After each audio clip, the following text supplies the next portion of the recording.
how the world stays connected, how the building stands tall, and how technology understands what we like.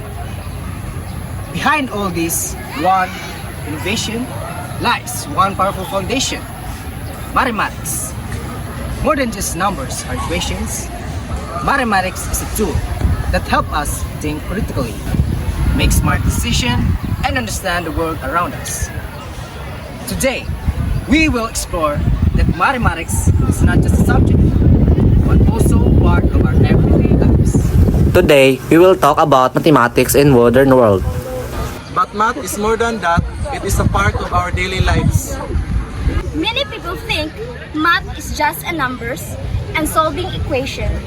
From the moment we wake up until we sleep, we use math. Let us discover how mathematics shapes the modern world.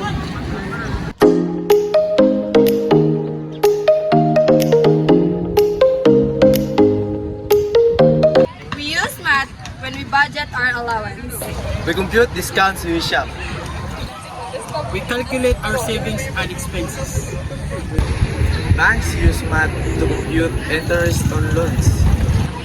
In business, math helps calculate profit and loss.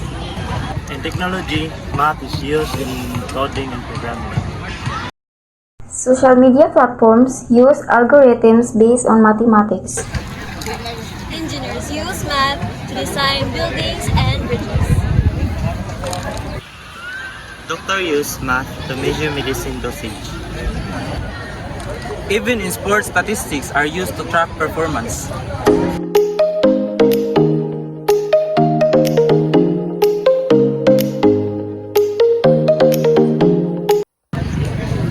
One important topic is problem solving.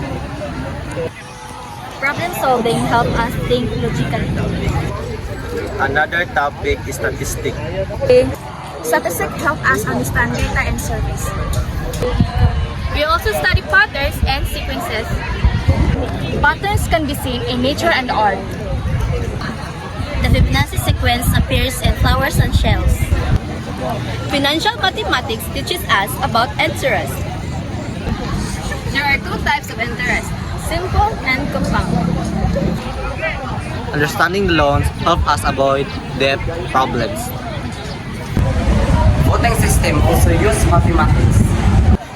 It helps ensure fairness in elections. Graph is a theory that is used in transportation system. It helps us find the shortest roads. Mathematics also explain network like the internet. Mathematics develop a critical thinking and wise decision. It improves decision-making skills. It helps us analyze information correctly. Math helps us to avoid fake news and misleading data. It teaches us to be responsible with money. It prepares us for future careers. It builds logical and analytic skills. The most importantly, math helps us understand the world better. Mathematics is not a subject in school. It is an important tool that shapes our modern world. Thank you.